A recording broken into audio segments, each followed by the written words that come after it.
Welcome to Talking to the Torso. I'm with Debbie Coull.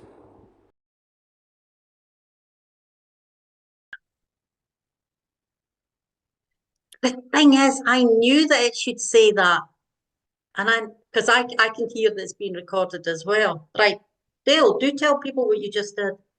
I did nothing. Tell them properly what you just did. Oh, are you Didn't making do. me look like an absolute idiot that I actually am? So, for the uninitiated, for people who don't know that I am completely inept in terms of technology, Debs and I have actually done this interview for an hour until I realised that I didn't press record. Well, it gave you an opportunity to go for a wee and make a cuppa. Thank you for that opportunity. Oh, you're most welcome. I'm a giving kind of guy. Hi, Dale. Hey, Debs, how you doing? I'm fine. Excellent. Welcome to round two of Talking with the Torso. Yes, Dale 2.0. Oh, mate.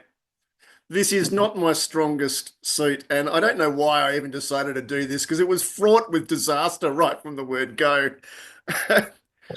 Sam from Gumtree Woodworks will just be absolutely eating his gumboots looking at this. He will be he'll have a little bit of wee escaping over this. The thing is, though, the first video was amazing. This Oh, one's it going was to a be, dead set cracker. yeah. Oh, it was great. So Ah, for those well, people who whatever. didn't see it, sorry What a about that. shame. Anyway, So where were we? We got to well, start you'll have from to start at the beginning. at the beginning. So I Yeah, guess you have to introduce me. I've already done that, but I've done that in another bit. But that's all right. Ah, right. Did you do that by yourself? Oh, I Have you do lots checked of there's things. anything on the video? I do lots of things by myself. So it's all good. But hey, this is this is Deb Coull from Scotland. Hello. And Deb's quite a renowned turner, who's now known quite a bit around the world by lots of people, and a moderator on Wood Turning International, Hmm. Yeah. which is an interesting forum. If people don't know about that, that'll be an interesting place, especially for new turners and people who want to, I guess, see people who've been around for a little while, but also to see the work of people who are a little bit new. And it's a good place to get some advice and to have a bit of a yarn about stuff. So, welcome. Hi. What I'm an still absolute laughing, sorry. cluster. Totally throwing you, isn't it? Oh, you get that with the big jobs. So you've been around for a while now, but how did you actually get your start around making? What really got you into that whole need to to make and create? I've always been a maker. As a kid, I was always doing something, making something, building something, probably very badly, but anyway. My dad was a technical school teacher, so woodwork and I what's it called? Oh, it's gone out my head. Steel and all that. Hmm. And I was the one of four daughters that always wanted to go with him to the workshop. And he would be making something. I mean, Dad and all his colleagues treated the technical department as their own personal workshop. So they just would go there and use all the facilities. So I was always there, and my dad would never let me on the wood lathe, but to keep me quiet, he would put me on the metal lathe and leave me to turn a piece of metal down to nothing. And then so as I said, I would always just be crafting, doing some sort of crafting. And then I actually did go to art college and do a degree in design. And that was in the 80s, the early 80s. And that was the primary study was silversmithing and jewellery and photography. Okay. So when I came to woodworking, when I came to wood turning, I came with a design background. And I think maybe that comes through in my work. And it certainly is where the obsession with colour comes from. I've always been obsessed with colour. I mean, why would you have something one colour when you can have it 15? Um, um, and then maybe that's why I like to add different materials, metal, and just look at things different ways. I like to try new things. So I'll have phases. I'll be doing one kind of colouring for ages, and then I get bored and I go off on another tangent. And I might not go back to one thing for years, and then I'll go back to it again. So that's essentially where the making came from. But how I actually got into wood turning was just a serendipitous moment. Kevin and I decided to go to a food festival, and there was all the various craft stalls, and there was a local wood turning group had their stall, and these two lovely wee old guys with big cheesy grins started talking to me about wood turning. And I'd been looking for a hobby that I could get established in before I retired, because I was going to be retiring in a few years' time. I wanted something that was just for me. And I knew nothing about wood turning at all. I didn't know anybody that did it. I literally nothing. And I just decided there and then on the spot, I'm going to take up wood turning. And then another chance conversation with a building inspector at work. I told him, I can't remember how we got around to. I think I was asking him what he was going to do when he retired. And we got on to talking about me going to take up wood turning. And he says, oh, I'm giving up wood turning. I'm going to be selling all my stuff. And so I bought all his kit. I bought the lathe, his tools, and a bandsaw. And that was what I got started with. Wow. In the garden shed from hell. And it would have been, knowing Scottish weather. It was horrendous. I think it was about the 22nd of January when Kevin and I went and picked up all the lathe. I was like a cat in a hot tin roof all week waiting to go and pick this lathe up. I just couldn't wait to get it. I was so excited. And the only place to put it was in the garden shed at the top of the garden, which is about 30 metres, 40 metres away. So it was fairly deep snow. So there was no electricity in this shed. So I had 3 gang leads all joined together, sitting on sticks poked into the snow, sticks with like a crook in them, like where 2 branches would separate. And the wire was going in between, and plastic bags wrapped around them with duct tape to keep them up off the snow. And that was my original setup. And Oh, I'm you're in an this garden insurance shed. delight, aren't you? Well, we just didn't tell them. So I'm in this horrible freezing cold shed with 3 pairs of trousers on and 3 coats, and it was pretty grim. So it was actually Kevin's idea to build me a workshop. He says we should just build a workshop.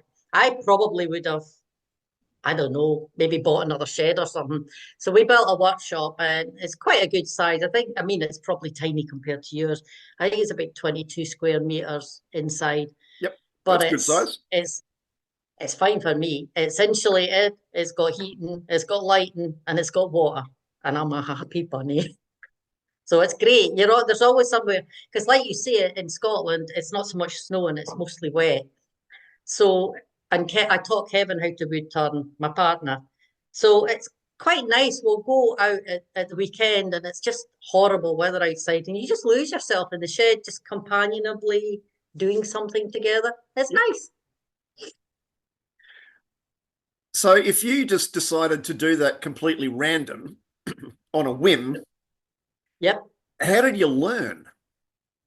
Oh, Did the old well, fella teach you, or was you just winging it? no, he completely gave up. But to be honest, I don't really know if he would have been able to teach me that much. He'd kind of never, this sounds terrible to say, he kind of never really progressed around the dog bowls and the candlesticks. So hope he's not going to watch this. Uh, So I probably wouldn't have learned that much from him. But no, he had to give up for health reasons. I think it was his lungs. I can't quite mind, something like that. That was why he was giving up. Okay. So I looked around everywhere to try and get classes. I didn't know about private tutors in those days. I mean, I was completely naive to it all. And there was the only person that was doing classes was miles and miles away, and he was fully booked up, as in like a college course type class. Yep. So I put my name on the waiting list and never thought any more about it. Meanwhile, I did the school or university of YouTube, and I raked around on YouTube for ages, and there's some really dire people on YouTube doing really dangerous things. And I might not have known anything about wood turning, but I could see somebody who produced good videos and could teach. And the person that I basically stuck with was Sam D'Angelo from Wyoming Woodturners. Yep. And he's got an enormous back catalogue because he's probably been doing it for about 12 or so years. So you could go in there, and if you needed to learn how to sharpen or whatever, you'd go and look at those videos. So I would just pore over his videos. Some of them I'd watch many times. I'd go out to the shed, practice, get stuck, have 100 catches, come back in, put plasters on my fingers, to stem the blood, and re-watch the videos. And the other one that I used to watch was a guy called Brendan Stemp, an Aussie guy. You do know him, don't you? Yeah. Yeah, from Victoria. Yep. He's an Yeah, amazing turner. he made really good videos. They were good quality videos, but then he just took his site down one time. He did. So that was a bit of a shame. Yep. That was a resource that disappeared. But by that time, I'd kind of managed to progress enough. I mean, you still have to go to YouTube if you want to learn something new. There really isn't anywhere to learn here, Okay. unless you want to go and pay for private lessons. Yep. Mhm. Because Which I've not how done. isolated are you from large metropolis? We've got Dundee about, it doesn't sound very far to you in Australia. You'll think it's ridiculous. Dundee's about 25, 30 miles away, and Edinburgh's about the same. But Edinburgh is only 17 miles away as the crow flies, but it takes you the best part of 2 hours to get there. Yep. Windy. Yeah. And Dundee's not that far. It's a much easier drive. But there still wasn't anybody to teach me that I could find. Yep. And then eventually I found there was the club from the 2B guys at the food festival, and I joined that club. But there was a bit of a problem when I first started, something to do with their insurance, and they weren't offering to do sort of like coming to your house or letting you go to their house to do lessons. I don't really know what was at the back of that. So I did actually, that first year was kind of slow going because I couldn't find anybody to help me get over the catches and why they were occurring and things like that. It was a bit frustrating, but I got there, I guess. I mean, there's still things I can't do, of course. Yeah, but that takes time.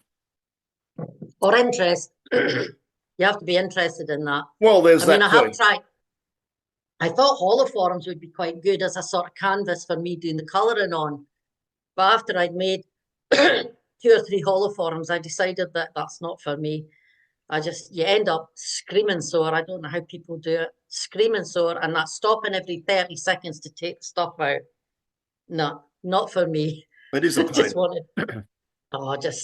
I admire people that can do it, but I haven't got the patience for it. Yep. I'm one of those annoying people.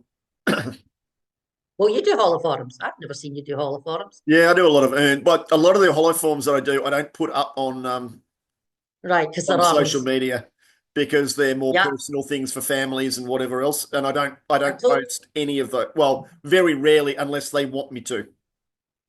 I'm the same because I made it 2 or 3 yarns and I just thought that's really tacky to put that on social media. I only do if the family request it. And I've had one family who requested me to video the whole make of it. Right.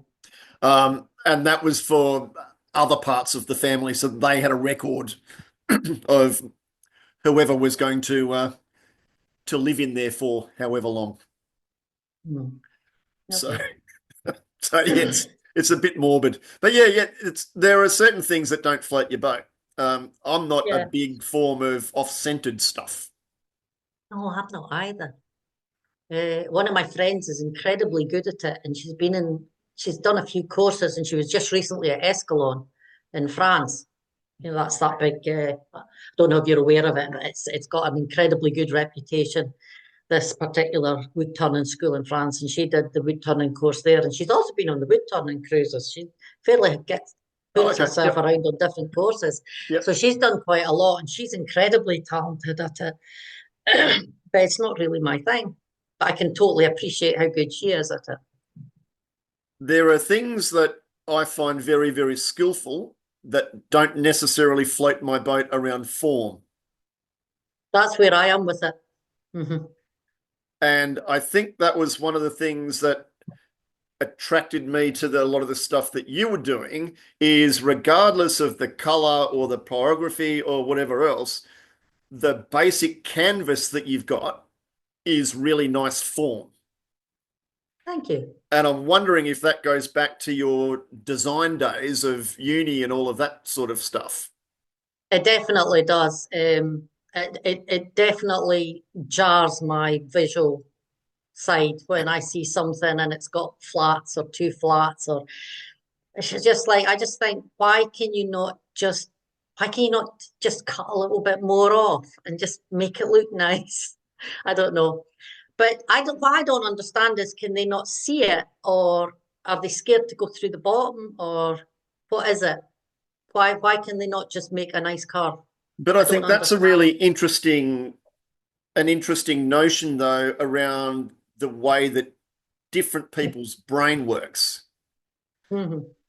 Because I can talk to my partner about form or even about restoring a bit of furniture or whatever it might be, and I can see the end result before I've done it.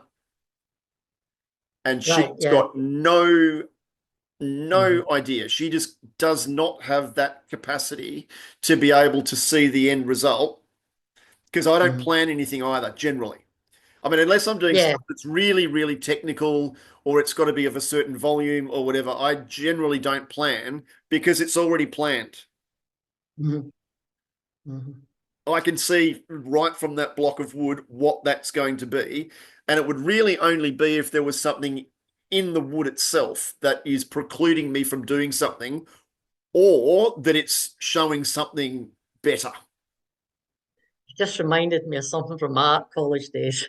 Okay. We used to, yeah, we had this lecturer, Dorothy Hogg. We had this lecturer, and you would go to her with something, and you would take it, and instead of it being you'd have a broken bit or whatever, you just messed up, and she would do always the same thing. She'd just go, "Darling, just make a feature of it. Just make a feature of it."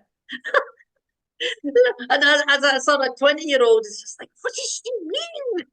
But I now get it, because you know yourself when you're turning, and this huge void appears or a bit goes flying off or whatever, you do have to just go, okay, right, well, here's a design opportunity. But yes, darling, make a Exactly. feature. Hilarious. If it holds water, it's a bowl. If it doesn't, it's art and you charge 4 times as much. Yes. I'm really bad at selling my stuff. I don't do it. Don't you? No, I'm really bad. Every year for the last 2 or 3 years, I have promised myself that this new year I will make the effort to find a way to outlet my stuff. And every year I just continue to put it into boxes and post it off to people around the world because it makes me happy to think that they're happy. And I don't even charge them postage. Maybe after Kevin retires, that might be a change. But I think the only reason it would change would be, I see if somebody else was to resolve it for me. Now I just to make the stuff and hand it over. Could you sell that, please? I don't know. I don't know what the problem is. I just can't get myself organized. And I also just filled with horror at the thought of doing the admin part, sitting at a computer, working out tax returns, and it's meant to be a hobby. I know, but your kids are really good receptacles for taking free stuff too, aren't they? My sister is. My Like, sister and my mum. My youngest sister and my mum have got secret Etsy shops on the side because they must be selling my stuff because nobody needs that much boxes and bowls. They just don't. They're definitely selling. because normally you get to a point where you just can't give the stuff away. Yeah. No, I've not quite got there yet. Um, we'll see. I honestly through there's two rooms through there and they are just piled, piled and piles of dust. It's ridiculous. I should just do something with it. I know it's stupid. And then I just make more. And then the new thing that I've made, because this is the recent new thing that I've made. So that's like my new favorite. Yep. Did that one. And I'll sit somewhere here in the kitchen for about 2 or 3 weeks, and I'll pick it up every now and again and look at it, and then it'll just get put through into the pile of dust. Do you ever pick it up and then still like play with it? Or do you do You a mean, Stuart Farini where you just don't stop? what do you mean? Will you put it down for 2 weeks and then pick it back up again and go, oh, that needs more? Or do you just keep? No, it's finished. I just pick it up and look at the designs and go, well, was that successful? I thought I liked that. I like that. I think that's a nice shape. And that was a new idea I don't know, is that in focus still? Yep, for the inside. Just Yep. kind of look like, I don't know, buds or whatever thrown in the inside. So I like that idea.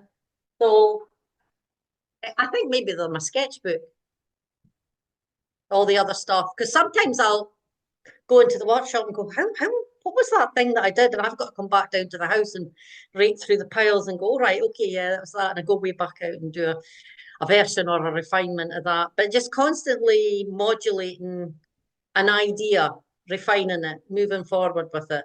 Yep. And then it's interesting to try to see how different products react, because like spirit stain is not meant to be used. Where's it gone? Spirit stain's not meant to be used to paint. Yep. Right? I've got photos of this. If we get a chance, we can look in. So this is, let me see. The brighter colours are spirit stains, and then some of the other colours are acrylic. The spirit stain is designed to penetrate the wood deep. Yep. That's what it's designed for.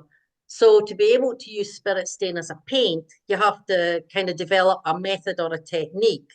And the technique and method is as simple as this. You use a very small brush and you take your time and you don't have much stain on it. You know, you have to gauge to allow the stain to creep up to your line. Because So otherwise it's you're going to end up with bleeding. Yeah, and no, bleeding doesn't. If it bleeds, then it's going in the fire. It's not. I wouldn't have it. But I must have got good at it, because I don't seem to have that problem. It seems to work quite well. But then it depends on your pyrography nibs. You've got to. It's better if you make your own nibs. I mean, you can buy nibs. There's nothing wrong with buying nibs. You can pay £10 for a nib that you can make yourself in 3 minutes. It's up to you. Yep. But it's very easy to make nibs. And if you sharpen the nib, put a sort of knife edge onto it, but not a knife edge, but if you sharpen it, then that allows you to, let me see this one. So that will give you the depth then of the burn. That allows, well, it gives you the depth to give you a line to go up to, but what it also does is the curves, there's no jarring in those curves. So it kind of cuts and burns. So it's kind of, the shape is following along the line. So Yeah. if you have that kind of knife edge, and that was just something, that's where my jewellery came in. Because to me, to make a tool from metal that you need to do a job is just like, that's what you would do. You don't think about it, you just go ahead and make it. And if it's not, when I first started using the pyrography, I found I wasn't getting a smooth line. I wanted a smooth, continuous curve, a flowing shape, and I wasn't, because the tool was sitting, the burner was just sitting on the top of the wood, and sometimes it was skiting off to the side or whatever. Yep. So your jeweler's mind says, well, you have to actually make a cutting tool as well, so it cuts and burns. But you always see people using a pyrography machine and they've got it glowing white. Why have they got it so high? And that's why you get, if you look, then that's why they've got that side burning going on. You know, You've got the line, but you've got that brown. That doesn't look nice.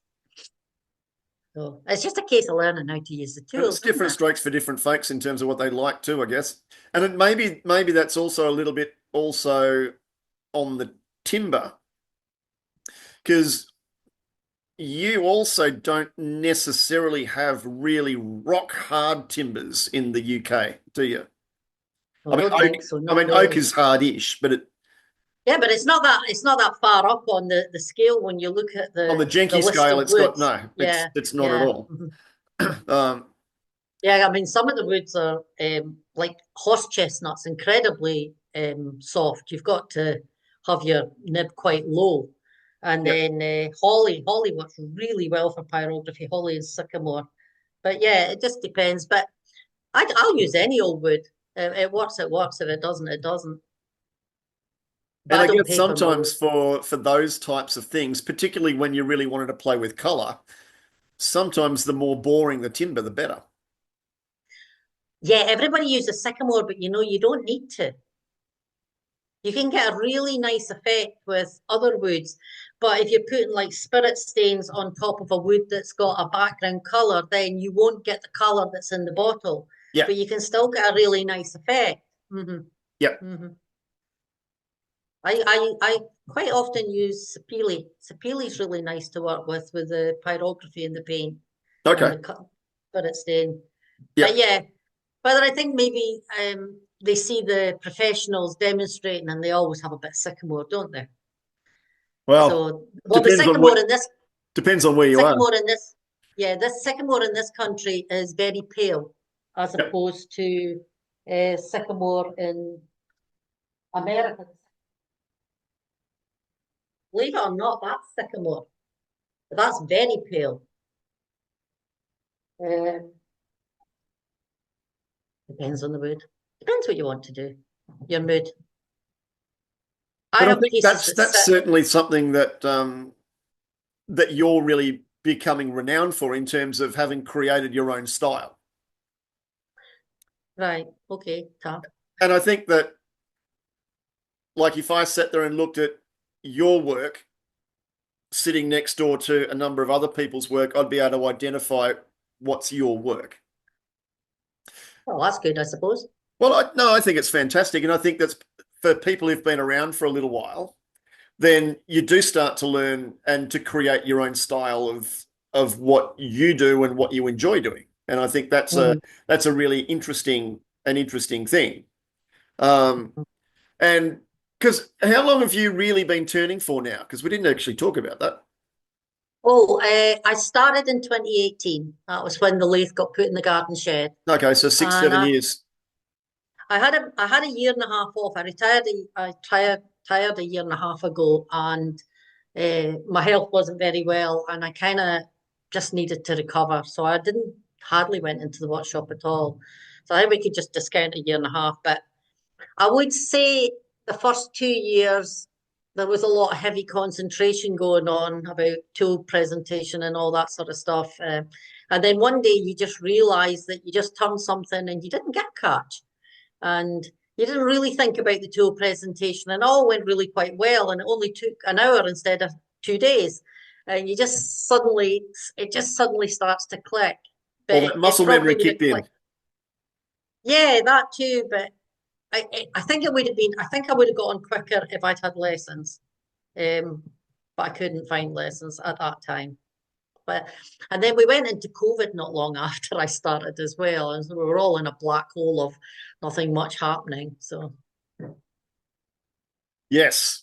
But I guess that's also when there was a massive boom in terms of the online making stuff around wood turning. And that must have been about the time that we kind of started to have a bit of a conversation, wasn't it?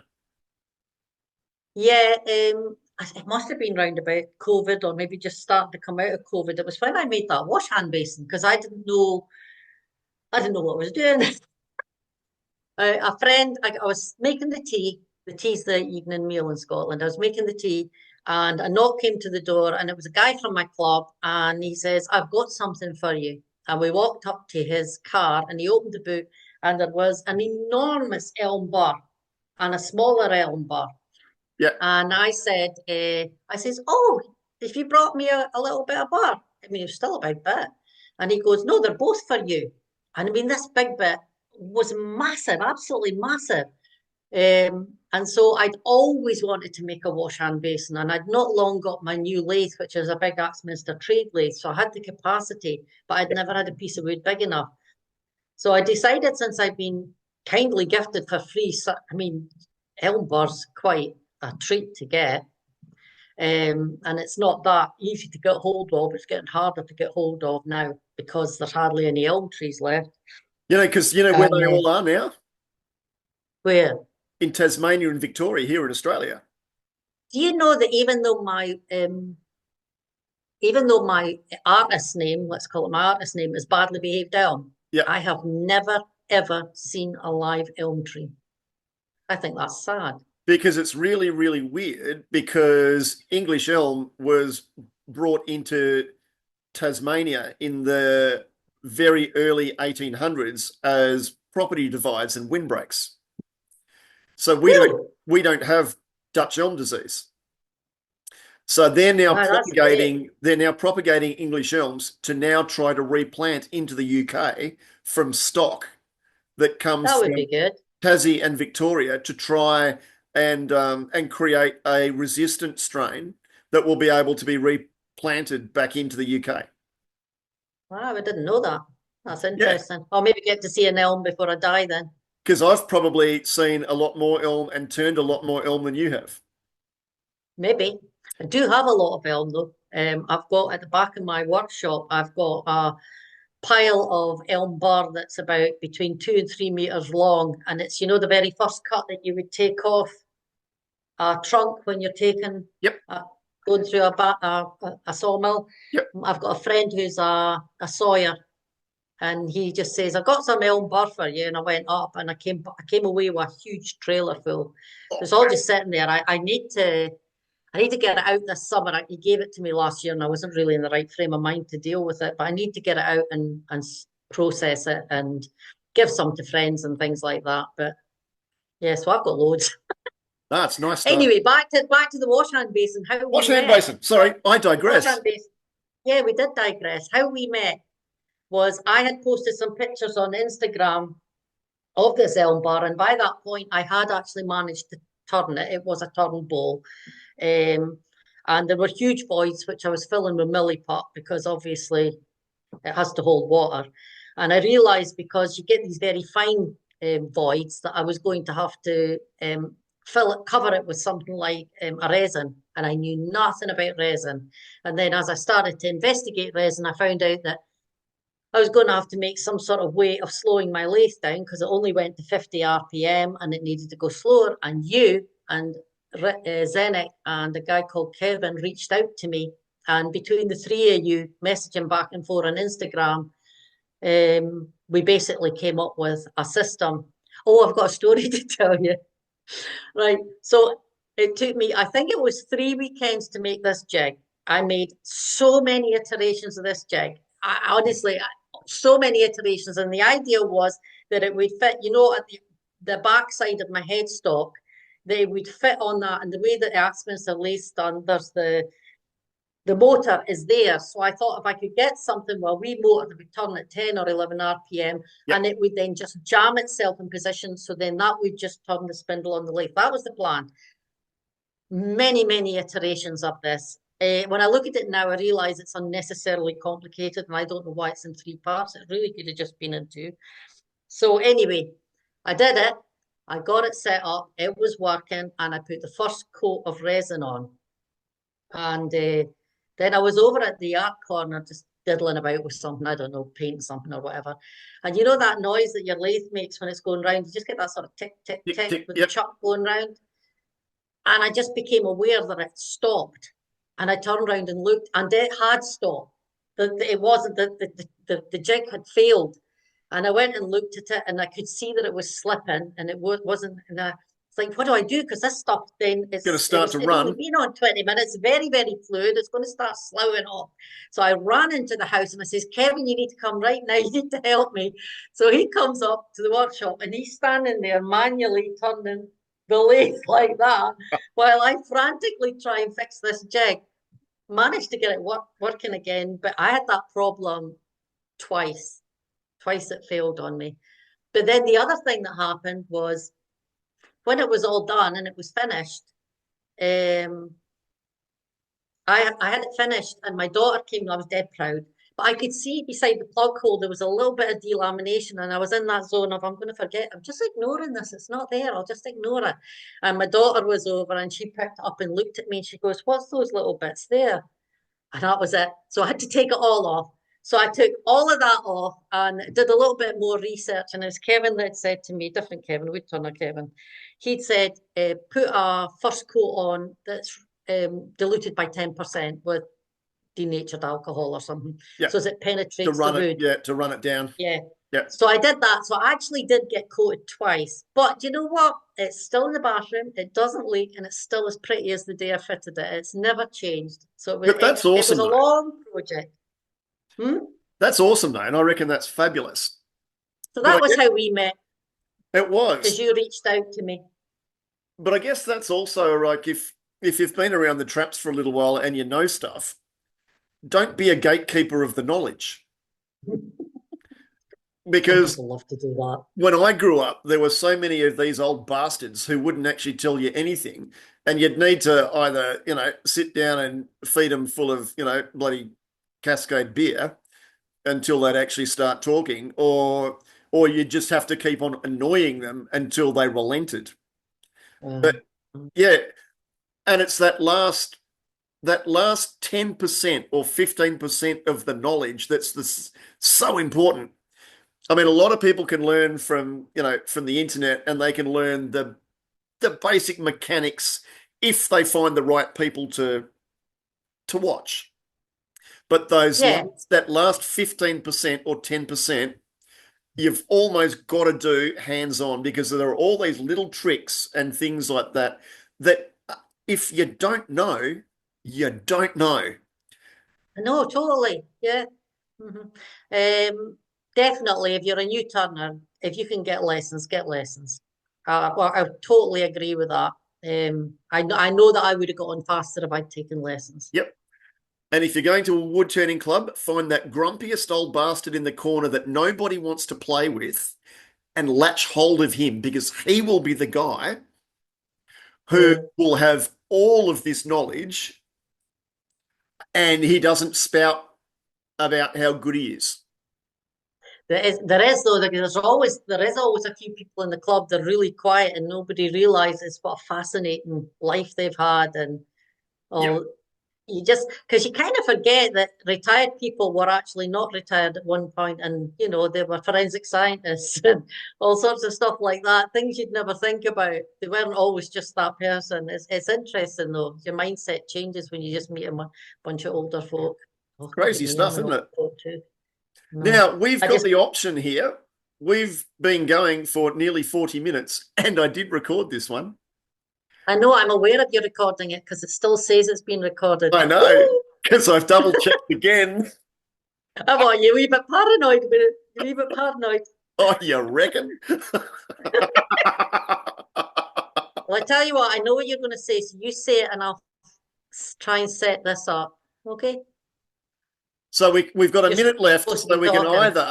either just stop it and start again, or we can call it quits. And we could do a Talking to the Torso session 2 at some stage and look even more at your work. Right, What do I you- didn't follow that. Say that again. My We can brain either wasn't stop working there. now and I I can obviously continue can't look. drinking wine, or we can do another one later, and we'll have a session 2. As in, do you want me to look at the photographs or not?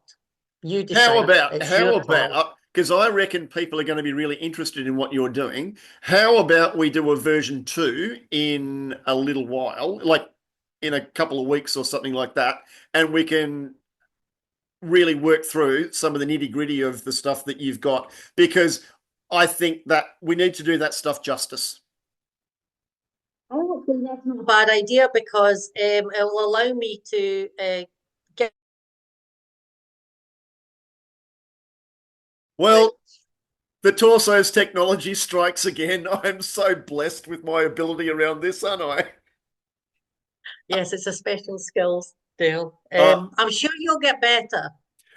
Maybe we should have a Zoom meeting where we teach Dale how to use Zoom. well, or maybe I just need a clock.